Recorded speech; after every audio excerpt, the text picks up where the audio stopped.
तर आजचं लेक्चर आपलं इंटिग्रल कॅल्क्युलस या पेपरवरती आहे. तर यामध्ये आपण या ठिकाणी गॅमा फंक्शन हे आर्टिकल घेतलं होतं. आता आपल्याला नवीन आर्टिकल या ठिकाणी बीटा फंक्शन हे पाहिजे. आता त्यासाठी गॅमा फंक्शनचे बरं काही फॉर्म्युले आपल्याला उपयोगी पडणार आहेत. तर जे मी इथे लिहिले आणि हे आपल्याला ऑलरेडी आपण हे यूज केलेले पण आहे. आता बीटा फंक्शन म्हणजे काय तर त्याची डेफिनेशन या ठिकाणी पहा थोडक्यात पुस्तकात इथं ते लिहिलेलं आहे. Beta function. आता बीटा फंक्शन जे असतं तर it is function defined on beta, it is denoted by beta आणि r plus cross r plus cross r plus to the r and defined by the rule defined by beta of mn beta of mn is equal to integration limit from 0 to 1 x raised to m minus 1 into 1 minus x raised to n minus 1 dx. तर हे जे integration आहे तर ह्या इंटिग्रेशनला beta function असं म्हटलं जातं. This integration is known as beta function. आता यामध्ये हे function beta is r plus star to r plus cross to r plus cross असं आहे.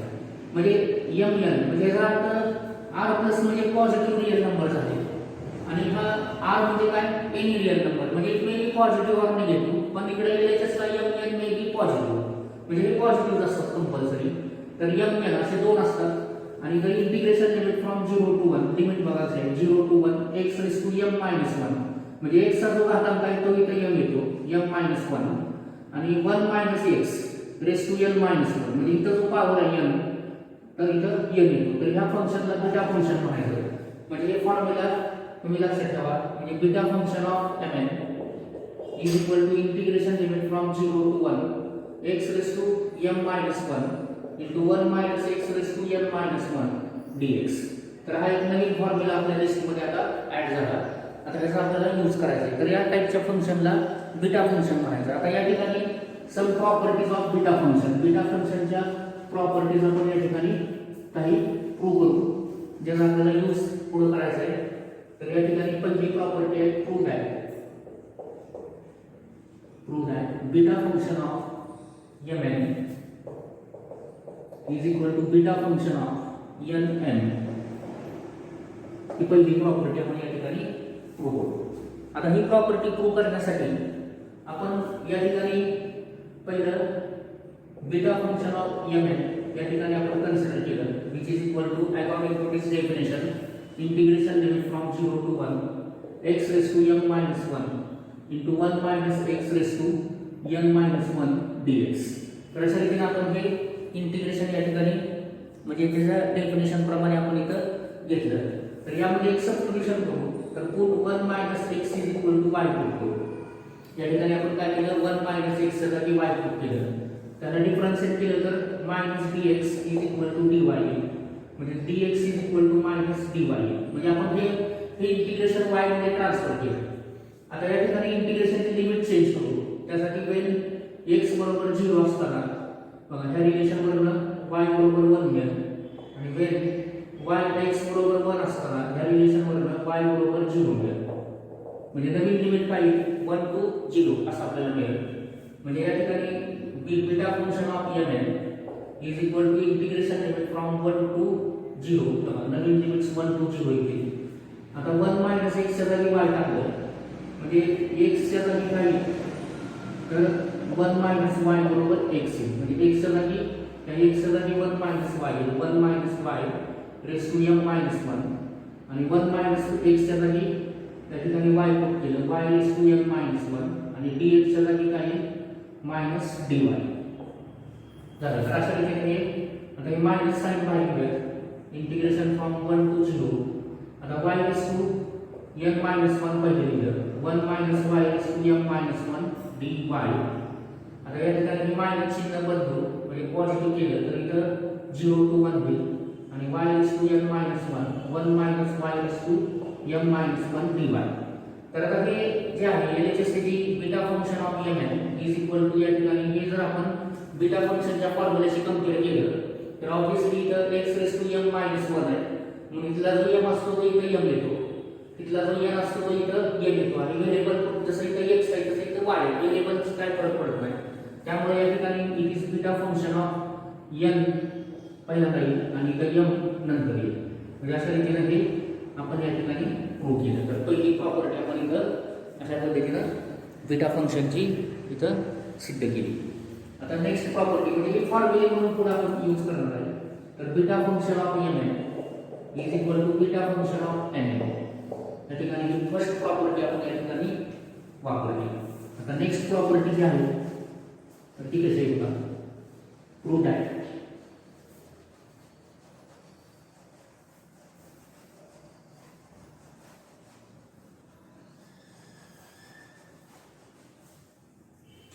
prove that integration limit from 0 to 1 x raised to m into 1 minus x raised to n dx is equals to beta function of m plus 1 comma n plus 1. या ठिकाणी दुसरा गुणधर्म या ठिकाणी आपण पाहतो. तर तो आता या ठिकाणी आपण काय करू तर इथं beta function of we have by definition beta function of mn is equal to integration of definition प्रमाणे 0 to 1 x raised to m minus 1 into 1 minus x raised to n minus 1 dx. अशा रीतीने आपण हे घेतलं.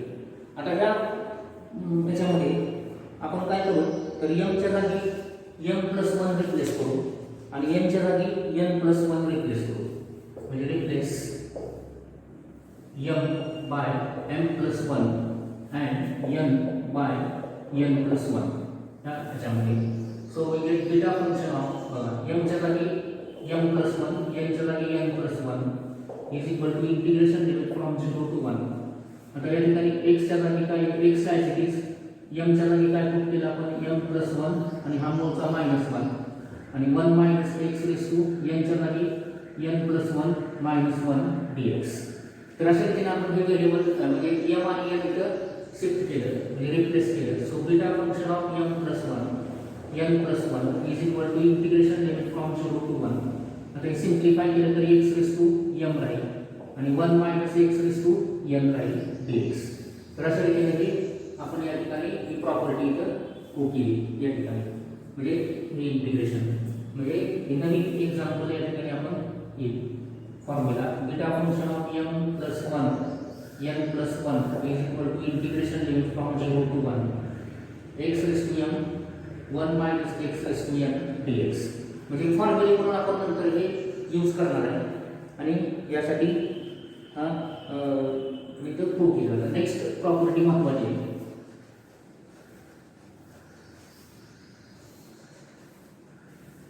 Prove that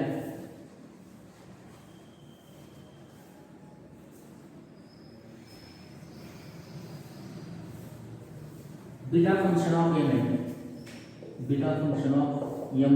is equal to 2 times integration limit from 0 to pi by 2 sin raised to 2m minus 1 theta into cos raised to 2n minus 1 theta d theta he property आहे. आणि याच्या पुढे also prove that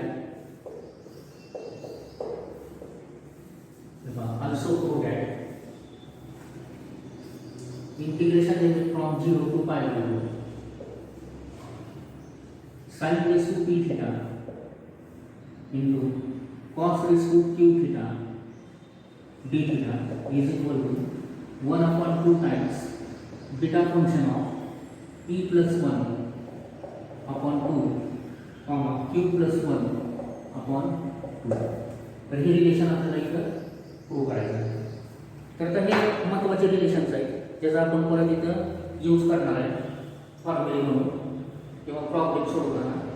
तर आता यासाठी आता हे relation prove करण्यासाठी आपण बीटा फंक्शन ऑफ mn म्हणजे डेफिनेशन पण यूज करणार आहे.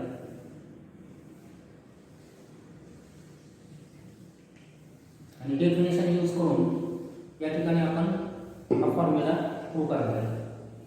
आता यासाठी आपण काय करू पहिल्यांदा, तर इथं बीटा फंक्शन ऑफ mn ची जी डेफिनेशन आहे तर ती कन्सिडर करू. ही प्रूफ थोडी मोठी आहे आणि महत्वाची आहे. या ठिकाणी consider beta function of mn is equal to हा जो फॉर्म्युला मेन फॉर्म्युला आहे तर तो इथे घेतला, integration limit from 0 to 1 x raised to m minus 1 into 1 minus x raised to m minus 1 dx. आता या ठिकाणी सबस्टिट्यूशन आपल्याला करायचं आहे, तर हे सबस्टिट्यूशन या ठिकाणी x is equal to sin square theta put करायचं. बघा, put x is equal to sin square theta. तर याच्यावरून dx is equal to काय मग 2 sin theta into cos theta into d theta म्हणजे डेरिव्हेटिव्हच्या रूल प्रमाणे. आता दुसरं काम राहिलं की इंटिग्रेशनची लिमिट चेंज करायची. आता x बरोबर sin square theta आहे, तर ह्याच्यावरून आता बघा when x बरोबर 0 असेल तर ह्याच्यावरून 0 बरोबर sin square theta म्हणजे sin square theta बरोबर 0 होईल, म्हणजे theta बरोबर पण 0 होईल. आणि when x is equal to upper limit 1 आहे, 1 असेल तर theta बरोबर बघा 1 बरोबर sin square theta म्हणजे पॉझिटिव्ह रूट घेतलं तर sin theta बरोबर 1 म्हणजे theta बरोबर किती पाय बाय 2 येईल. म्हणजे नवीन लिमिट्स 0 to पाय बाय 2 येईल. म्हणजे so beta function of mn is equal to आपल्याला मिळेल integration limit from 0 to pi by 2. आता इथं x raise to m minus 1. आता x च्या जागी sin स्क्वेअर थीटा आहे, sin square theta raise to m minus 1 into 1 minus x च्या जागी sin square theta raise to m minus 1 आणि d थीटाच्या जागी या ठिकाणी 2 sin theta into cos theta d theta म्हणजे dx च्या जागी. तर अशा रीतीने आपण हे इंटिग्रेशन पूर्ण या ठिकाणी सबस्टिट्यूशन केलं आणि सबस्टिट्यूशन करून आपण या ठिकाणी थीटा मध्ये त्याला कन्वर्ट केलं. आता हे सिम्प्लिफाय करू. So beta function of mn is equal to integration limit from 0 to pi by 2. आता sin square theta raise to m minus 1 म्हणजे sin raise to 2m minus 2 of theta. तसे इथं 1 मायनस sin स्क्वेअर थीटा म्हणजे cos square theta येईल आणि cos square theta raise to 2n minus 2 आणि into theta हे 2 constant आहे बाहेर घेतले इंटिग्रेशनच्या. नंतर sin theta into cos theta into d theta. आता यानंतर beta function of mn is equal to 2 times integration limit from 0 to pi by 2. आता हे बाहेर दोन म्हणजे सिम्प्लिफाय करायचे, तर काय नाही म्हणजे 1 आहे आणि त्याचा पाय समान म्हणजे घातांकाची बेरीज करायची म्हणजे finally sin raise to 2m minus 1 plus 1 म्हणजे 2m मायनस 1 येईल थीटा. तसंच cos raise to 2n minus 1 येईल म्हणजे त्याचा पॉवर सिम्प्लिफाय केली थीटा d थीटा. बघा, तर अशा रीतीने आपलं पहिलं रिलेशन या ठिकाणी आपण प्रूव्ह केली. फर्स्ट टर्म आपण इथं प्रूव्ह केली. आता या ठिकाणी दुसरी टर्म प्रूव्ह करण्यासाठी म्हणजे दुसरं पार्ट प्रूव्ह करण्यासाठी आपण या ठिकाणी काय करू, तर 2m plus 1 let 2m minus 1 2m minus 1 is equal to p and 2n minus 1 is equal to q असं आपण इथे सबस्टिट्यूट करू. बघा, म्हणजे 2m minus 1 च्या जागी p पुट करू आणि 2n minus 1 च्या जागी q पुट करू. म्हणजे आपण m काढू आणि n काढू म्हणजे 2m is equal to p plus 1 2n is equal to q plus 1 त्याच्यावर m is equal to p plus 1 divided by 2 n is equal to q plus 1 divided by 2 असं येईल. म्हणजे आपलं वरचं हे जे रिलेशन आहे तर हे प्लस 1 नाव देऊ.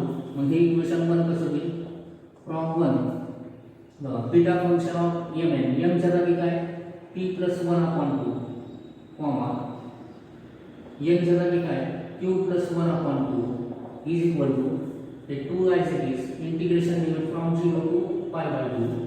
आता sin रेज टू थीटा म्हणजे sin रेज टू हे पहा 2m मायनस 1 म्हणजे p आहे sin raise to p theta into cos raise to q theta आणि हे d थीटा असं आपल्याला मिळेल. आता हे असं प्रूव्ह करायचं आहे तर हे 2 इकडे शिफ्ट करू. That is sin integration limit from 0 to pi by 2 sin raise to p theta into cos raise to q theta d theta is equal to 1 upon 2 beta function of p plus 1 upon 2 q plus 1 upon 2. तर हे अशा रीतीनं दुसरं म्हणजे तिसरी property या ठिकाणी prove झाली. आता आता हे दोन फॉर्म्युले इथं आपल्याला पुढे यूज होणार आहे, तर ते मी इथं लिहितो. आपण एक लिस्ट बनवूया त्याची.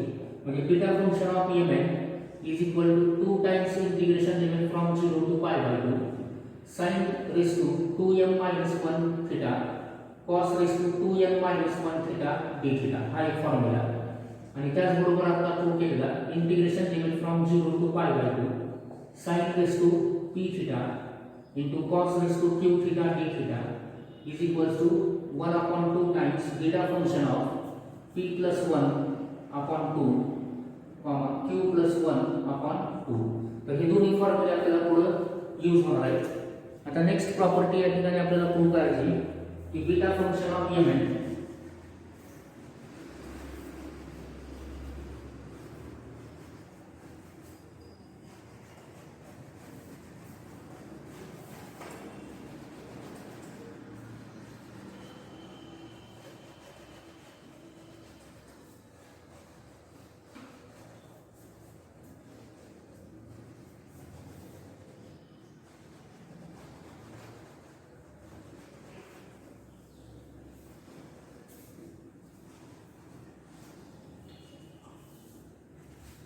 next property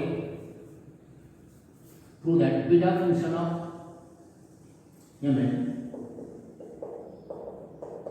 is equals to integration limit from 0 to infinity y is to n minus 1 upon 1 minus y raised to m plus n dy. तर ही या ठिकाणी जी बीटा फंक्शनची ही नवीन प्रॉपर्टी आपल्याला प्रूव्ह करायची. आता यासाठी म्हणजे बीटा फंक्शनचा नवीन फॉर्म तर तो आपल्याला इथं प्रूव्ह करायचा आहे, दिस न्यू फॉर्म. तर बीटा फंक्शन ऑफ mn आता याच्यासाठी सुरुवात आपली इथून करूया. म्हणजे we have by definition beta function of mn is equals to integration limit from 0 to 1 x raised to m minus 1 into 1 minus x raised to n minus 1 dx. तर इथून आपण हे सुरुवात करायची. आता यासाठी आपण इथे सबस्टिट्यूशन करू. तर जेणेकरून ह्याच्यामध्ये प्रूव्ह करण्यासाठी तर आपण पुट या ठिकाणी x is equal to 1 upon 1 minus y असं सबस्टिट्यूशन आपण इथे निवडलेलं. Sorry 1 plus y x is equal to 1 upon 1 plus y हे सबस्टिट्यूशन केलं. आता याच्यावर आपल्याला या ठिकाणी x च्या जागी 1 upon 1 plus y पुट केलं. तर इथे डिफरन्शिएट करावं लागेल. मग dx is equal to minus 1 upon 1 plus y चा स्क्वेअर होईल आणि इंटू 1 plus y चा डेरिव्हेटिव्ह 1 असेल आणि इंटू हे dy म्हणजे dx च्या जागी अशा टाइपचे टर्म येईल. आता या ठिकाणी आपण लिमिट चेंज करू. आता when x is equal to 0 तर त्याच्यावर y ची किंमत फाइंड करायची. तर बघा आता त्याच्यासाठी आपल्याला हे 1 plus y कडे घेतलं is equal to 1 upon x येईल. आहे ना, म्हणजे y बरोबर काय 1 upon x minus 1 येईल y च्या जागी. तर when x बरोबर 0 then y is equal to 1 upon 0 minus 1 म्हणजे हे 1 upon 0 infinity minus 1 ते infinity. त्यानंतर when x is equal to the upper limit किती आहे 1 आहे then y is equal to या ठिकाणी 1 upon 1 म्हणजे 1 minus 1 म्हणजे 0 येईल. म्हणजे नवीन लिमिट्स या ठिकाणी infinity to 0 येतील. म्हणजे so our integration becomes किंवा beta function of mn is equal to integration limit from आता बघा 0 to 1 च्या जागी काय infinity to 0 येईल. आता x च्या जागी काय पुट करायचं आपल्याला 1 upon 1 plus y raised to m minus 1 आणि y परत एकदा इथे ब्रॅकेट मध्ये 1 minus 1 upon 1 minus sorry x च्या जागी 1 upon 1 plus y raised to n minus 1 dx च्या जागी ही टर्म आहे which is minus 1 upon 1 plus y bracket square into dy. तर अशा रीतीने आपण हे इंटिग्रेशन पूर्णपणे y मध्ये ट्रान्सफर केलं. आता या ठिकाणी याला सिम्प्लिफिकेशन आपल्याला करावं लागेल. So beta function of mn is equal to पहिलं काम करून मी मायनस साइन बाहेर घेऊ. Integration limit from infinity to 0. आता या ठिकाणी 1 रेस टू m मायनस 1 म्हणजे 1 upon 1 plus y raise to m minus 1 येईल. त्यानंतर इथे सिम्प्लिफिकेशन करू. या ठिकाणी 1 plus y डिनॉमिनेटर आहे 1 plus y minus 1 raise to n minus 1. त्यानंतर हे 1 upon 1 plus y square dy असेल. आता या ठिकाणी हे beta function of mn is equals to, आता हे मायनसचं प्लस केलं तर integration limit from 0 to infinity असं उलट लिहिलं होईल. या ठिकाणी ही टर्म आणि ही टर्म त्याचं मिळून 1 upon 1 plus y is to m minus 1 plus 2 म्हणजे m प्लस 1 होईल. बरोबर आहे. m मायनस 1 प्लस 2 काय पाया समान घातामध्ये बेरीज करायची. त्यानंतर इथं मायनस 1 प्लस 1 कॅन्सल होईल म्हणजे इथं y राहील y is to m minus 1 upon 1 plus y is to n minus 1 आणि इंटू dy असेल. 1 plus y is to n minus 1 dy या ठिकाणी आपल्याला मिळेल. एक सेकंड प्लस y पाहिजे झालं. आता हे फक्त सिम्प्लिफिकेशन व्यवस्थित करायचं म्हणजे आपलं उत्तर जवळजवळ आलेलं जाईल. That is equal to beta function of mn is equal to integration limit from 0 to infinity. या ठिकाणी न्यूमरेटरला y is to n minus 1 आलं. डिनॉमिनेटरला आता ह्या दोन ब्रॅकेटची हे करा सिम्प्लिफिकेशन करा तर 1 plus y raise to m plus 1 n minus 1 plus 1 minus 1 cancel m plus n राहील इंटू dy. तर अशा रीतीने हे नवीन फॉर्म आपल्याला इथे मिळालं बीटा फंक्शन ऑफ, जे आपण फॉर्म्युला लिस्टमध्ये टाकूया. म्हणजे beta function of mn is equals to integration limit from 0 to infinity y raise to n minus 1 upon 1 plus y raise to m plus n into dy. तर हे अशा रीतीने आपलं नवीन फॉर्म या ठिकाणी प्रूव्ह झाला बीटा फंक्शनचा. आता यानंतर पुढं त्याला modified form of beta function असं सुद्धा म्हटलं जातं. This is also known as modified form of beta function. आता त्यानंतर पुढचं रिलेशन आपल्याला प्रूव्ह करायचं आहे, जे महत्त्वाचं रिलेशन आहे सतत आपण यूज करणार आहे.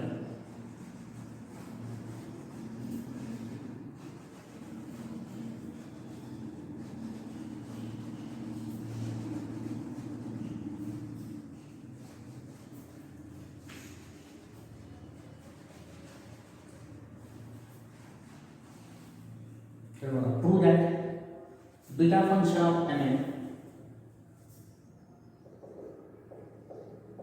prove that beta function of mn is equals to gamma function of m upon gamma function of m plus n. तर हे रिलेशन आपण प्रॉब्लेम सोडताना नेहमी या ठिकाणी प्रूव्ह करणार आहे. तर हे लक्षात घ्या. तर आता हे प्रूव्ह करण्यासाठी आपण या ठिकाणी हे टर्म यूज करू. वी हॅव हे पहा गॅमा फंक्शन ऑफ n. तर gamma function of n is equal to काय integration limit from 0 to infinity. या ठिकाणी आता हा फॉर्म्युला यूज करायचा गॅमा फंक्शन ऑफ n बरोबर लॅम्बडा रेस टू n आहे ना into e raise to minus lambda x into x raise to n minus 1 आहे. तर आपण या ठिकाणी व्हेरिएबल या ठिकाणी y घेऊया त्याच्यात आणि लॅम्बडाच्या जागी x घेऊया. ह्या फॉर्म्युल्यामध्ये बघा हा समजून घ्या फॉर्म्युला. लॅम्बडाच्या जागी x घेऊया म्हणजे x raise to n into e raise to minus lambda म्हणजे x घेतलं आणि x च्या जागी y घेऊया आणि x म्हणजे y raise to n minus 1 dx. अशा रीतीने फॉर्म्युला आहे म्हणजे it is gamma function of n. तर हा फॉर्म्युला यूज केला. त्या फॉर्म्युलामध्ये लॅम्बडाच्या जागी x घेतलं. x हे कॉन्स्टंट आहे आणि म्हणजे कॉन्स्टंट इथं ट्रीट केलं आणि हे integration with respect to y. तर हा फॉर्म्युला आपण इथं यूज केला. त्याला इक्वेशन नंबर 1 नाव आहे. तसंच आता गॅमा फंक्शन ऑफ m बरोबर आता या ठिकाणी गॅमा फंक्शन ऑफ m घेण्यासाठी इथं आपण व्हेरिएबल x ठेवलं आणि हा फॉर्म्युला यूज केला integration limit from 0 to infinity. तर e raise to minus x into x raise to m minus 1 dx. e raise to minus x into x raise to m minus 1 dx. अशा रीतीने आपण इथे हे use केलं ही definition use केली. दिस equation number 2. आता यानंतर काय करू तर इथं जे इक्वेशन 1 आहे तर ह्याच्या दोन्ही साईडला x raise to m minus 1 आणि e raise to minus x ने मल्टिप्लाय केले. बघा multiply equation 1 by e raise to minus x into x raise to m minus 1 x raise to m minus 1 equation 1 ला म्हणजे या ठिकाणी e raise to minus x into x raise to m minus 1 into gamma function of n is equal to e raise to minus x into x raise to m minus 1 into हे RHS बघा x raise to n into integration limit from 0 to infinity integration limit from 0 to infinity e raise to minus xy y raise to n minus 1 dy असं लिहिलं. म्हणजे दोन्ही साईडला आपण या ठिकाणी x raise to m minus 1 into e raise to minus x ने दोन्ही साईडला या ठिकाणी आपण काय केलेलं आहे मल्टिप्लाय केलेलं आहे. आता या ठिकाणी सिम्प्लिफिकेशन करू that is e raise to minus x into x raise to m minus 1 gamma function of n is equal to इथं सिम्प्लिफिकेशन करा e raise to minus x as it is त्यानंतर x raise to m minus 1 into n म्हणजे m plus n minus 1 हे घातांकाचा नियम वापरला हे as it is integration limit from 0 to infinity e raise to minus xy y raise to n minus 1 y raise to n minus 1 dy. तर हे आपण असं ही टर्म ॲज इट इज ठेवली. आता त्यानंतर अजून या ठिकाणी बघा e raise to minus x raise to m minus 1 into gamma function of n. आता ही टर्म जी आहे तर ती इंटिग्रेशनच्या आतमध्ये येते कारण या ठिकाणी हे integration with respect to y आहे. त्यामुळे ही टर्म जी आहे तर ह्या दोन्ही टर्म x आहेत त्यामुळे त्या कॉन्स्टंट असणार आहेत. So we can take it inside integration म्हणजे integration limit from 0 to infinity. या ठिकाणी बघा e ची पॉवर काय आहे e raise to minus x minus xy तर मायनस x कॉमन घेतलं तर 1 प्लस y आहे e raise to minus x into 1 plus y इथं आहे आणि या ठिकाणी आणि इंटू x रेस टू बघा ही टर्म आत घेतली x raise to m plus 1 m plus n minus 1 आणि y raise to n minus 1 dy अशा रीतीनं हे नवीन आपल्याला इथं मिळेल. आता ह्याच्या पुढे आपण काय करायचं तर integrating on both side with respect to x from 0 to infinity. हे पहा इंटिग्रेटिंग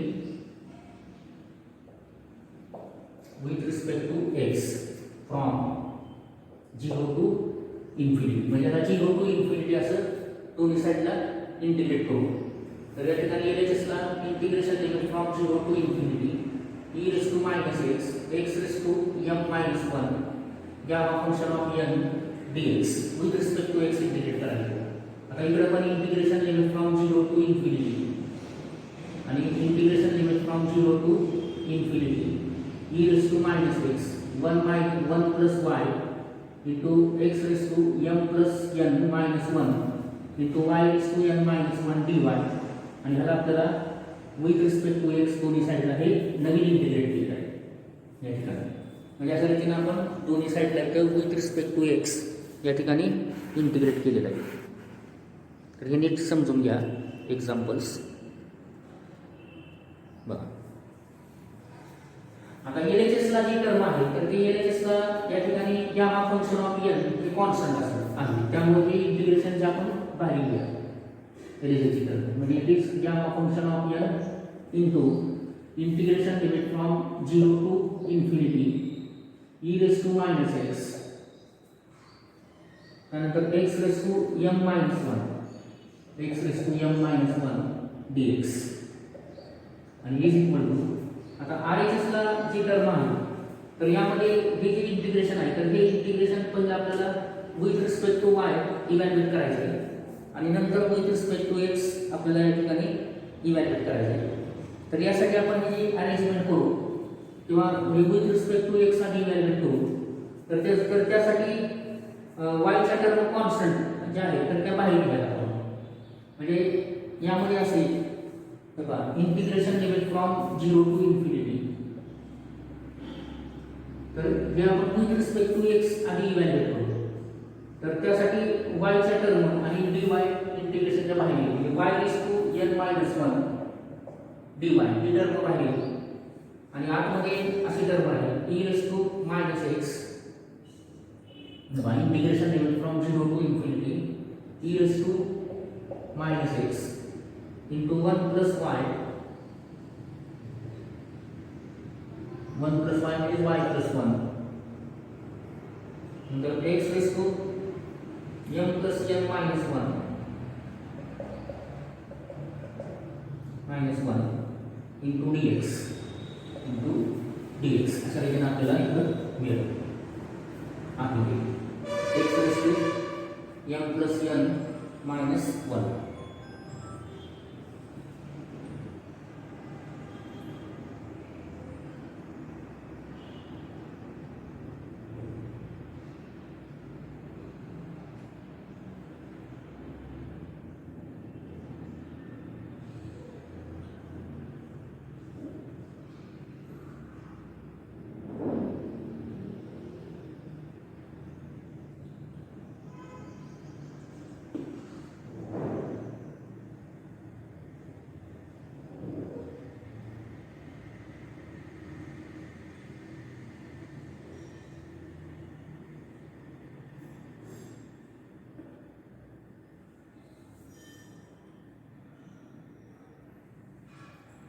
तर ही टर्म आपल्याला इथं या ठिकाणी मिळेल.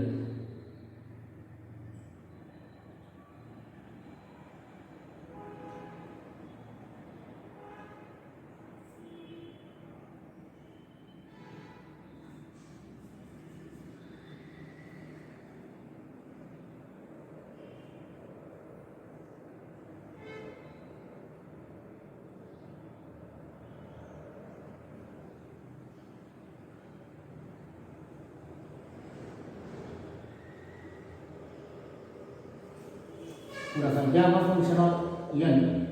आता ही जी टर्म आहे e raised to minus x raised to m minus 1 dx. तर बघा या ठिकाणी e raised to minus x इथं याच्याशी कंपेअर करा. तर हे आपल्याला काय मिळेल, तर is gamma function of m मिळेल. म्हणजे याच्या फॉर्म्युल्यावर gamma function of m मिळेल आणि that is equal to integration limit from 0 to infinity. आता ही जी टर्म आहे 0 to infinity e raised to minus x y plus 1 into x raised to m plus n minus 1. तर बघा या ठिकाणी e raised to minus x आहे आणि तर y plus 1.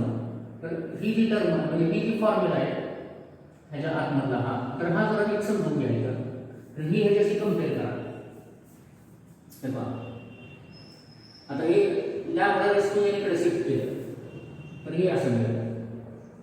म्हणजे gamma function of n upon the lambda raised to n is equal to integration from 0 to infinity e raised to minus lambda x into x raised to n.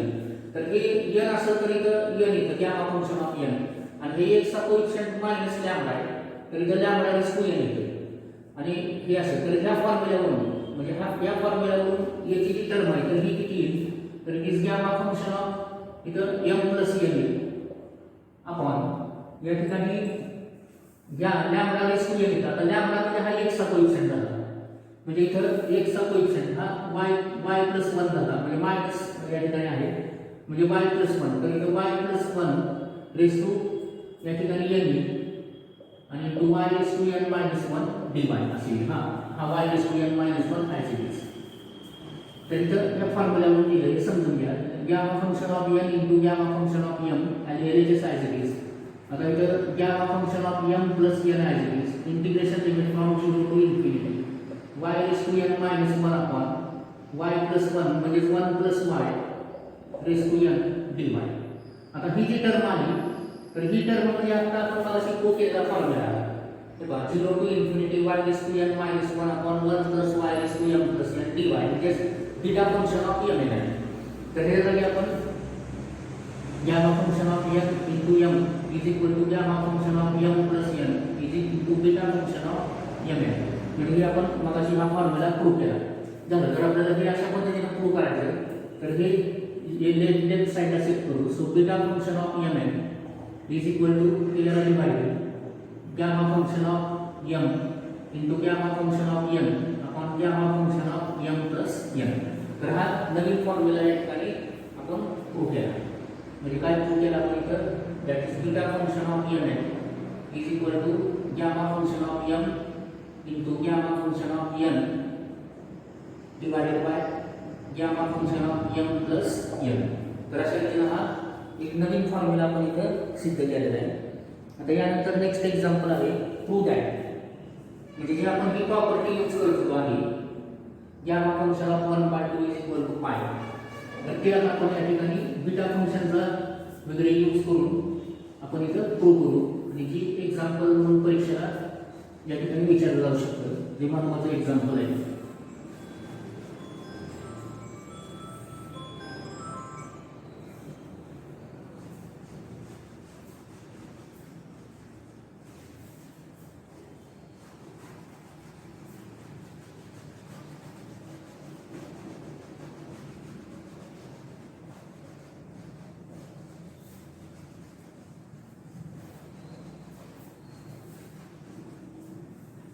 हे पहा prove that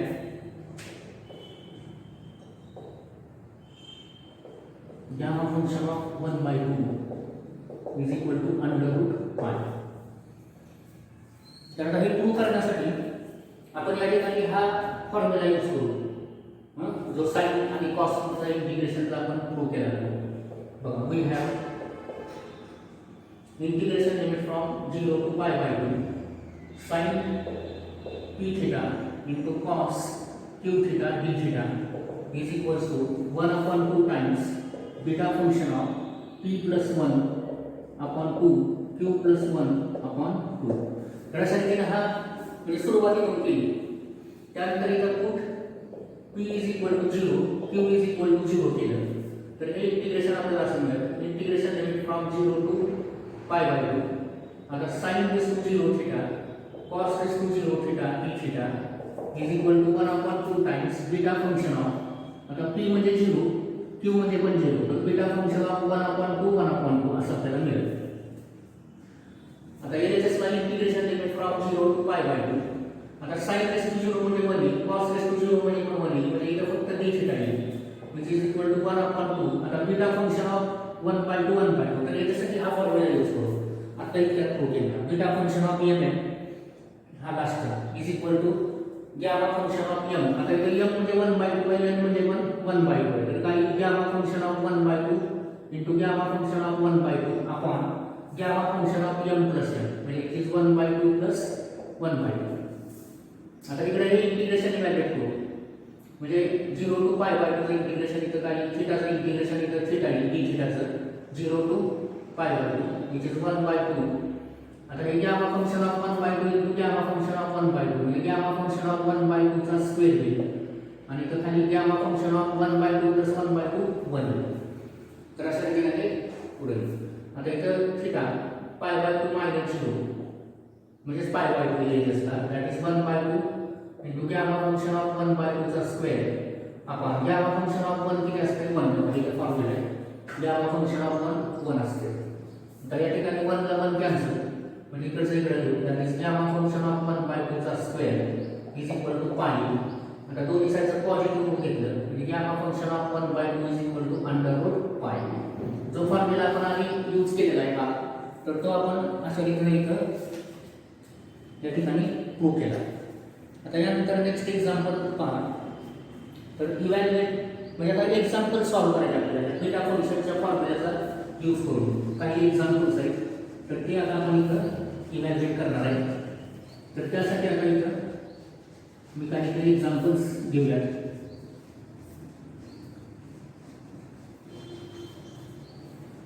तर पहा solve किंवा evaluate integration limit from 0 to 1 x raised to 4 into 1 minus x raised to 3 dx. तर हे integration आपल्याला beta फंक्शनचा वापर करून प्रूव्ह करायचं सॉल्व्ह करायचं आहे. तर त्यासाठी म्हणजे i is equal to integration limit from 0 to 1 x raised to 4 into 1 minus x cube dx हे आपण इंटिग्रेशन घेतलं. आता याच्यामध्ये बघा आता ही जी टर्म आहे तर बीटा फंक्शनच्या फॉर्म्युलाशी कंपेअर करा 0 to 1. आता x raised to 4 आहे तर x raised to इथं मी 3 minus 1 दिलं 4 च्या जागी काय दिलं 3 minus 1 जेणेकरून हे बीटा फंक्शन मध्ये दिसलं पाहिजे आपल्याला फॉर्म्युला x raised to इथं ही मेन डेफिनेशन. त्यानंतर 1 मायनस एक्स पण आहे रेस टू 3. तर 3 च्या जागी 2 मायनस 1 असं लिहिलं dx. मग आता ही by definition of beta function I is equals to काय, तर it is beta function of m. आता m म्हणजे 2, 3 झाले तर 2 झाले, 3, 2 असं ठिकाणी सॉल्व करायचं. आता बीटा फंक्शन ऑफ 3, 2, तर बीटा फंक्शन ऑफ 3, 2 हे गॅमा फंक्शन मध्ये ट्रान्सफर करून आपण सॉल्व करू ह्या फॉर्म्युल्याप्रमाणे. तर बघा m बरोबर 3 n बरोबर 2 झालं. So it is gamma function of 3 gamma function of 2 आपण गॅमा फंक्शन ऑफ 3 प्लस 2 असं लिहिलं शेवटच्या फॉर्म्युल्यावर.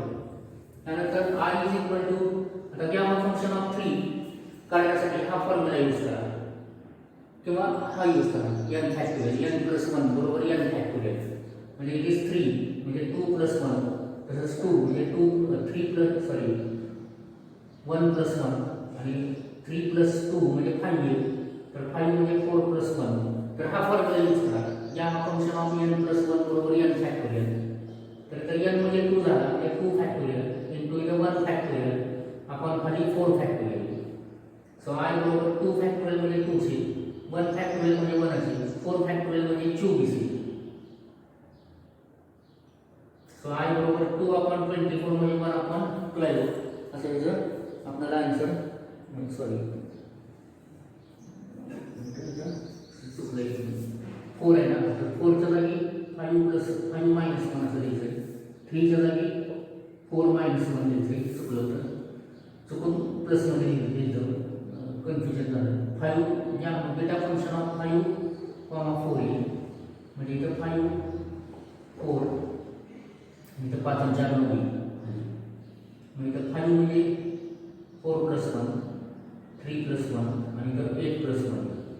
तर हे या प्रॉपर्टीनुसार 4 प्लस 1 म्हणजे 4 factorial into 3 factorial upon 8 plus 1 म्हणजे 9 फॅक्टोरियल. आता हे आपल्याला सिम्प्लिफाय करावं लागेल. तर हा जो खालचा 9 फॅक्टोरियल आहे तो 4 मध्ये एक्सप्रेस करू. 4 factorial into 5 into 6 into 7 into 9 असं केलं. 4 फॅक्टोरियल ॲज इट इज ठेवलं. 3 फॅक्टोरियल म्हणजे 1 इंटू 2 इंटू 3 केलं. तर हे कॅन्सल केलं. आता 3 के 3 3 2 6 2 ला 2 पण कॅन्सल म्हणजे I बरोबर 1 अपॉन 5 म्हणजे 10 7 म्हणजे 63 म्हणजे 630 येईल. 1 अपॉन सॉरी 8 फॅक्टोरियल पाहिजे 8 फॅक्टोरियल. तर 8 फॅक्टोरियल 4 मध्ये एक्सप्रेस केला म्हणजे 4 फॅक्टोरियल 5 इंटू 6 इंटू 7 इंटू 8 असं येईल. म्हणजे इथं कॅन्सल केली 5 2 ला 2 3 म्हणजे 6 2 ला 2 कॅन्सल 7 56 म्हणजे 5 तर 280 उत्तर 1 अपॉन 2 येते. त्यासाठी हे एक्झाम्पल आपण या ठिकाणी इव्हॅल्युएट केले. तर बघा तर हे असे एक्झाम्पल्स जे आता आहेत ते आपल्याला इथं सॉल्व करायचे. काही मोठे एक्झाम्पल आहेत काही लहान आहेत.